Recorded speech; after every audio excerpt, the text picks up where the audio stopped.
Good morning, students. Today we will start next topic, that is foreign exchange reforms. As you know, the foreign exchange reforms work to resolve the BOP crisis. What do you mean by BOP crisis? Here, the meaning for BOP crisis means BOP deficit. जब balance of payment की crisis की situation होती है, means the imports are more than exports. In that situation, there is a need of foreign exchange reforms. So the foreign exchange reforms work to resolve the problem of BOP crisis in every country. Under this process, the Indian currency was de-evaluated. All these we have done in the chapter foreign exchange. आपको foreign exchange का मैंने chapter करवाया था, उसमें D evolution और depreciation दोनों में difference बताया था. Devaluation means fall in the rate of domestic currency due to government deliberately, जानबूझकर government deliberately do this to raise the value of the domestic currency. Clear? So Indian currency was de-evaluated in relation to foreign currency. Means when there is a de-evaluation of the domestic currency, then the value of the domestic currency will fall, and in comparison to other countries' currency, say US dollar, British pound, whatever the currency will be. Okay, so US dollar could be exchanged for more rupees than before. Means पहले से अब ज़्यादा पैसे, ज़्यादा rupees पे करने पड़ेंगे US dollar को परचेज करने के लिए. Clear? So British pound could buy more goods in Indian market. British pound, or we can say US dollar or currency of any other country, that with that country they can purchase more goods now in Indian market. Why? What is the reason behind it? Because the currency of India is de-evaluated by the government. Due to this, there will be a rise in the foreign exchange. Foreign exchange will rise, so the supply of foreign exchange will be more in the Indian economy. The main motive of de-evaluated in domestic currency is to increase the supply of foreign currency in the Indian market. So de-evaluation in 1991 is to be followed in India, that has opted for foreign exchange rate.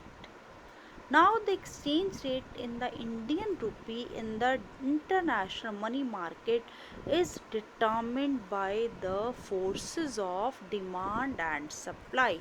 Means the system of de-evaluation that is followed in 1991. So in that situation, the India opted for float exchange rate. What is float exchange rate? We have studied about it in the chapter foreign exchange. Clear? So float exchange rate means dirty exchange rate, that we have done in the foreign exchange chapter. Now the exchange rate that is determined by the market forces.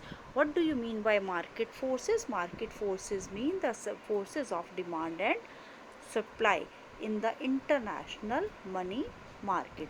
None of the role of the government is there now.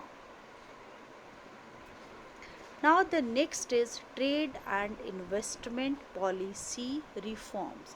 Under liberalization, trade and investment policy is focused on increasing international competitiveness of the domestic industry.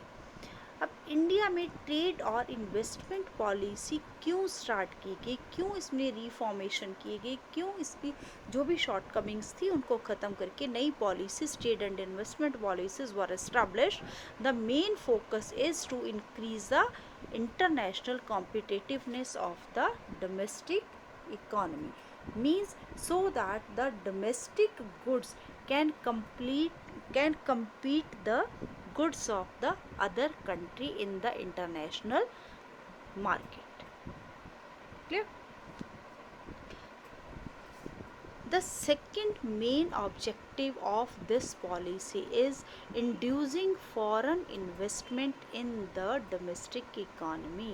Next जो main motive था इस policy का वो क्या था कि economy में, domestic economy में, अपनी इंडियन इकॉनमी में फॉरेन इन्वेस्टमेंट को जो है पहले से ज़्यादा राइज किया जाए. ठीक है, so that the foreign investors or we can say the global investors will be interested to invest in Indian economy or domestic economy. Clear? Now the next motive is to bring efficient foreign technology into the economy.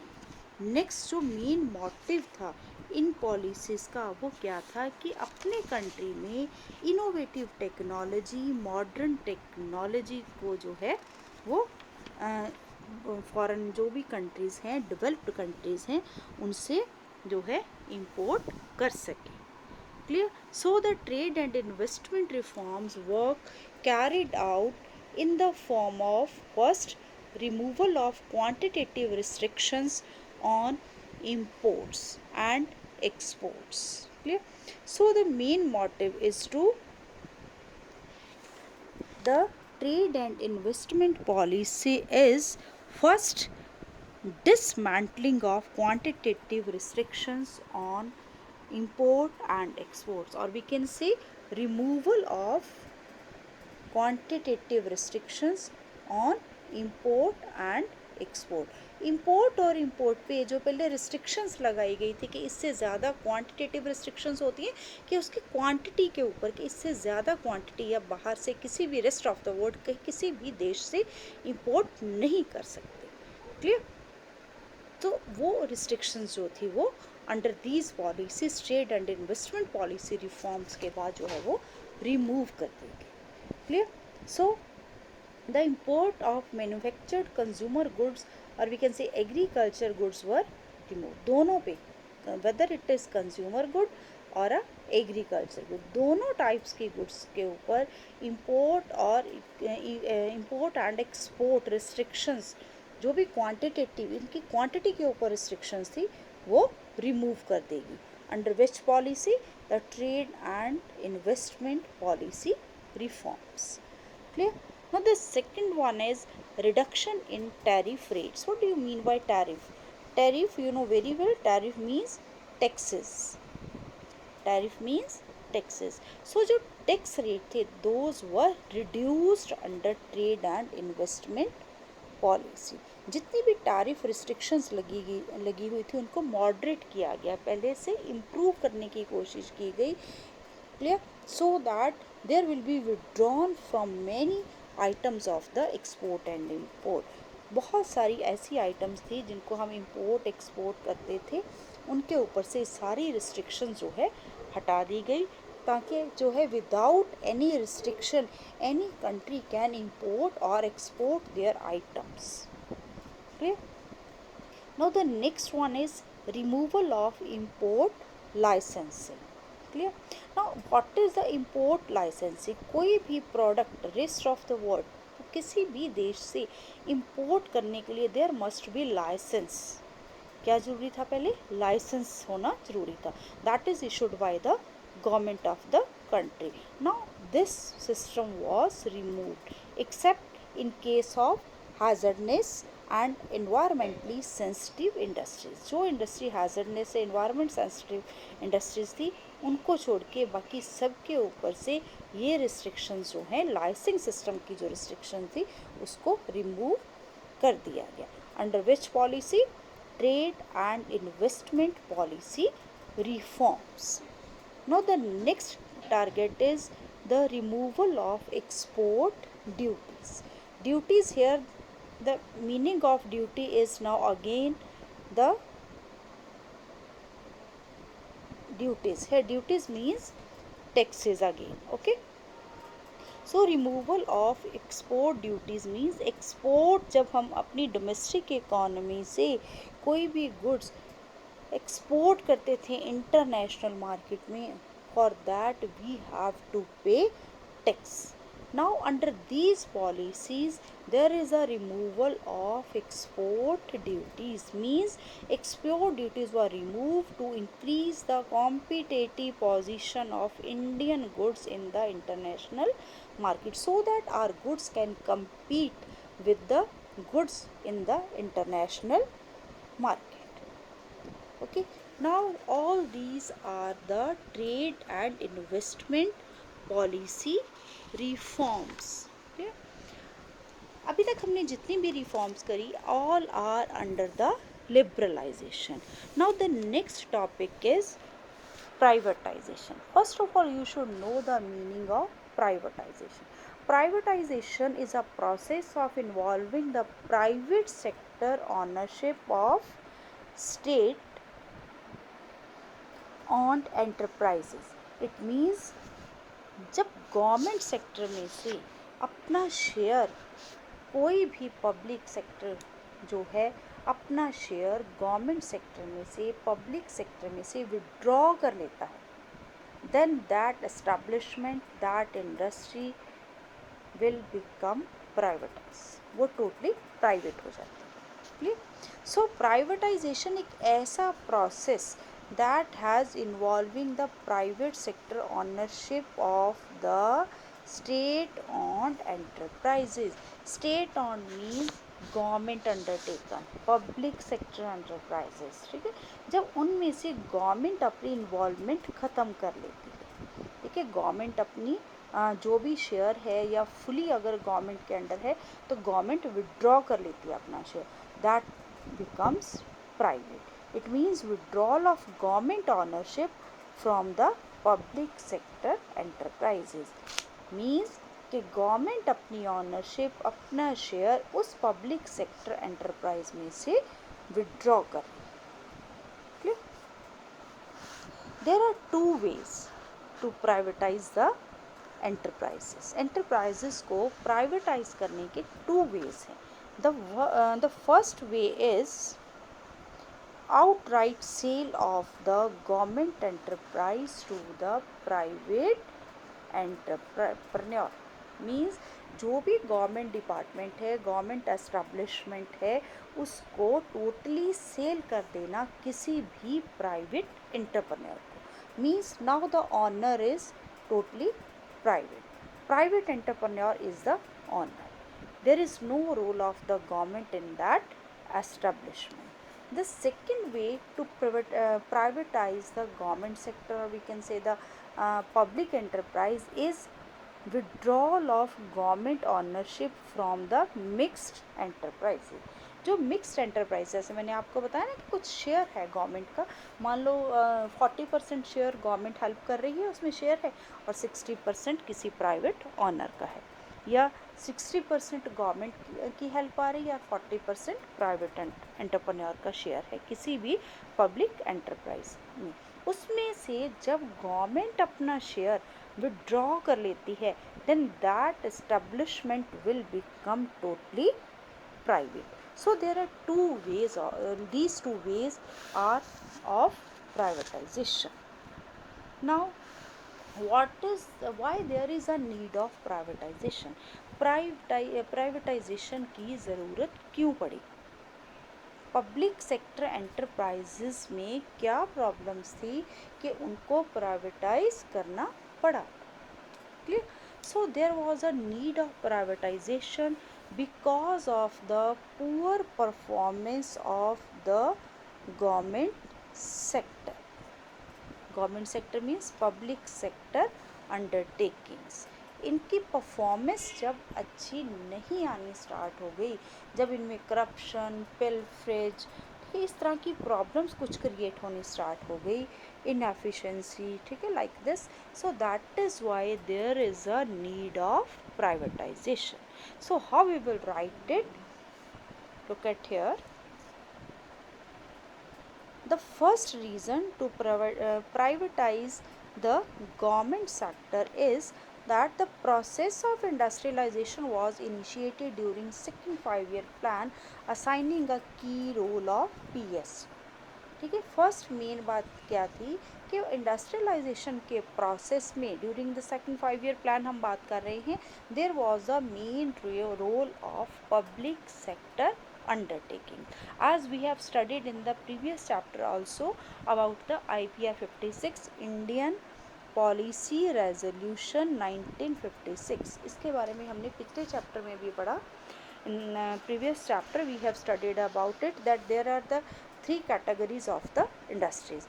IPR 56 ने industries को 3 categories में divide कर दिया. ठीक है, जितने भी public sector undertakings थे, ठीक है, those are categorized under IPR 56 in the process of growth and development of the economy.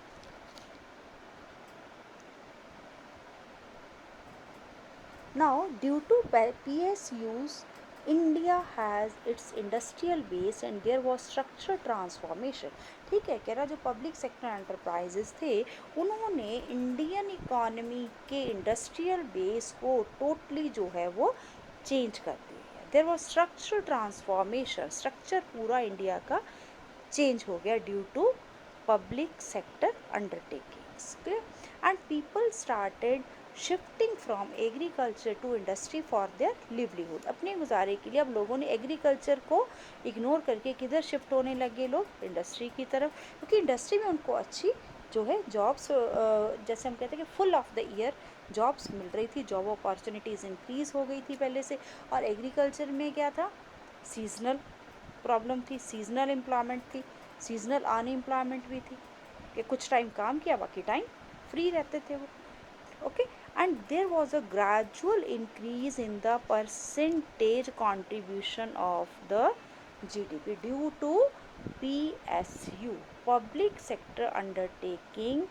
Due to industrial development, there is a gradual increase in the GDP of the economy. एक industrial sector ही था जिसने economy की GDP में बहुत ज़्यादा substantial rise लेके आया, बहुत ज़्यादा एकदम से हम कह सकते हैं कि रेवोल्यूशनरी राइज आया in the GDP of the economy. Now the next point is most public sector enterprises turned into dead social waste. ये तो हमने देखे कि क्या क्या बेनिफिट्स हुए हमें इंडस्ट्रियलाइजेशन में, जो हमने बात की यहाँ पे कि प्राइवेटाइज किया गया PSU को. ठीक है, तो PSU के फ़ायदे क्या थे? PSU के आने से कैसे इकॉनमी का स्ट्रक्चर चेंज हुआ, GDP राइज हुई, एम्प्लॉयमेंट अपॉर्चुनिटीज़ बढ़ी, जो एग्रीकल्चर पे डिपेंडेंट थे उन्होंने शिफ्ट करना शुरू कर दिया इंडस्ट्रियलाइजेशन की तरफ. ठीक है, now the most public sector enterprises now the turn into the dead weight loss. What is the meaning of dead weight loss? Means बहुत सारी ऐसी हम कह सकते हैं कि शॉर्ट कमिंग्स प्रॉब्लम्स आनी शुरू हो गई जिनका एक ही सॉल्यूशन था, दैट वाज प्राइवेटाइजेशन. कि इन पब्लिक सेक्टर एंटरप्राइजेस को प्राइवेटाइज कर दिया जाए ताकि ये एफिशिएंटली जो है काम करें. Clear? So these PSU mountain losses, बहुत ज़्यादा लॉस में जानी स्टार्ट हो गई ये पब्लिक सेक्टर अंडरटेकिंग. और कौन कौन सी प्रॉब्लम्स थी? जैसे leakage, pilferage, inefficiency and corruption. इस तरह की प्रॉब्लम्स आनी स्टार्ट हो गई. पिल्फरेज क्या होते हैं? जैसे बहुत सारा सामान आया उसमें से थोड़ा सा चोरी कर लिया. गवर्नमेंट सेक्टर अंडरटेकिंग है, पब्लिक सेक्टर है, तो काफ़ी ज़्यादा सामान आया तो उसमें से थोड़ा सा निकाल लिया, चोरी कर ली. इनएफिशिएंसी, काम ढंग से ना करना. ठीक है, रैम्पेंट, बहुत रैम्पेंट वे से बहुत हाई ये प्रॉब्लम्स आनी. करप्शन, ये सारी प्रॉब्लम्स आनी स्टार्ट हो गई. So there is only the remedy that was privatization. तो एक ही रेमेडी थी, एक ही इलाज था इन सब प्रॉब्लम्स को सॉल्व करने का, दैट वाज कि इनको क्या कर दिया जाए? प्राइवेटाइज कर दिया जाए। क्लियर। अब प्राइवेटाइज करने के बाद क्या क्या बेनिफिट्स। क्लियर। कुछ अब कोई भी हम नया सिस्टम स्टार्ट करते हैं, नई पॉलिसी स्टार्ट करते हैं, तो हमें लगता है कि हाँ इसके ये बेनिफिट्स हो जाते हैं। Beside the benefits of there are some losses also. So first of all I am going to explain the gains of privatization. Means क्या क्या बेनिफिट्स हुए हमें प्राइवेटाइजेशन के। Clear. Now first of all privatization means supremacy of self interest over social interest. अब obviously आप अपने interest से कोई भी एस्टैब्लिशमेंट करते हो, कोई भी काम स्टार्ट करते हो, तो obviously you will give 100% of your commitment ना। ठीक है। तो एंटरप्रेन्योर, जो प्राइवेट एंटरप्रेन्योर है, जब अपनी इंटरेस्ट से वो बिजनेस करेगा, उसको पता है कि जितना भी प्रॉफिट है वो मेरा ही है सारा, सेल्फ इंटरेस्ट से अपने काम कर रहा है, तो obviously the entrepreneur work with 100% commitment. पूरा 100% अपना जो हार्ड वर्क है वो करेगा। तो जो सेल्फ इंटरेस्ट था वो सोशल इंटरेस्ट से बहुत ज़्यादा ऊपर हो गया, ओवर। सेल्फ इंटरेस्ट में इतना, सोशल इंटरेस्ट में इतना जो है इंटरेस्ट से काम नहीं किया जाता था। That is why now there is self interest over the social interest now. Okay, and the entrepreneur work with its 100% commitment, so there is a high productivity in the economy. High productivity means there is a flow of, there is rise in the flow of goods and services. Clear. Now the next benefit of it is private entrepreneurs work in a competitive environment. अब private enterprises आप जितने भी देखो, private companies, आपको पता है एक दूसरे के साथ कितना कंपटीशन होता है। हर एक को होता है कि मेरे जो प्रोडक्ट हैं क्वालिटी वाइज भी अच्छे हों और लो कॉस्ट पे भी बने, मुझे प्रॉफिट भी ज़्यादा हो, और दूसरे से प्राइस भी मैं थोड़ा कम रखूँ, ताकि क्वालिटी वाइज लोग मेरे प्रोडक्ट को लाइक करें, प्राइस देखें कम है, क्वालिटी अच्छी है, ठीक है, और मेरे को कॉस्ट भी कम पड़ रही है और मेरा प्रॉफिट भी ज़्यादा हो रहा है, सेल भी ज़्यादा हो रही है। ठीक है। So the enterprises work in a competitive environment, both domestic as well as international. चाहे अपने देश की बात करें, चाहे इंटरनेशनल लेवल की बात करें, ऑल द जो प्राइवेट एंटरप्रेन्योर्स थे, they work in a competitive environment. So there is upgradation and modernization of the technology. तो उन्होंने अपनी जो भी प्रोडक्शन थी उसमें हमेशा अपग्रेडेड और मॉडर्नाइजेशन टेक्नोलॉजी को यूज़ किया। ठीक है, इनोवेटिव टेक्निक्स को यूज़ किया, those techniques which give them low cost and high profit, and these are essential for growth and development of the economy.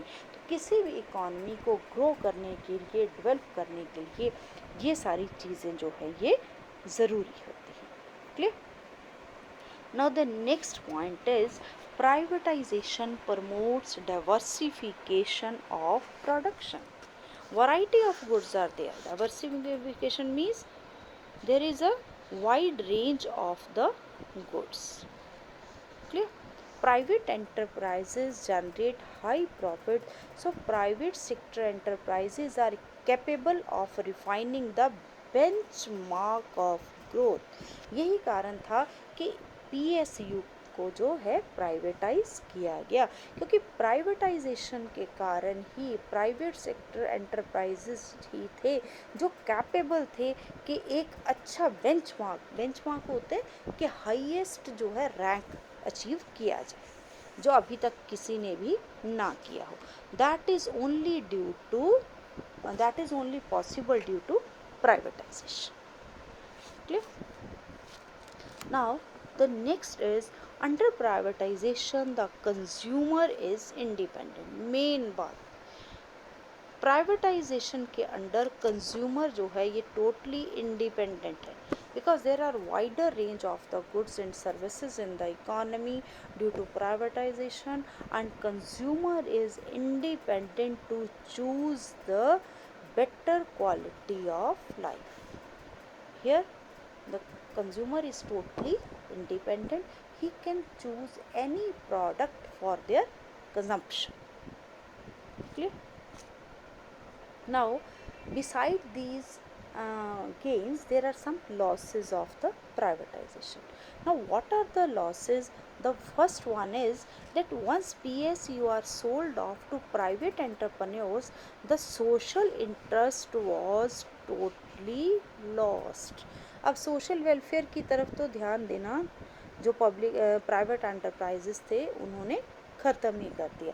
वो सिर्फ अपना क्या देखते थे, सेल्फ मोटिव उनका क्या था, अपना motive to get maximum profit, whether there is a benefit of the public or not. And poorer section of the society was totally ignored. जो poorer section, weaker section of the society था उसको बिल्कुल ignore किया गया. सिर्फ वही goods जो है प्रोड्यूस की जाती थी which were purchased by the richer section of the society. Clear?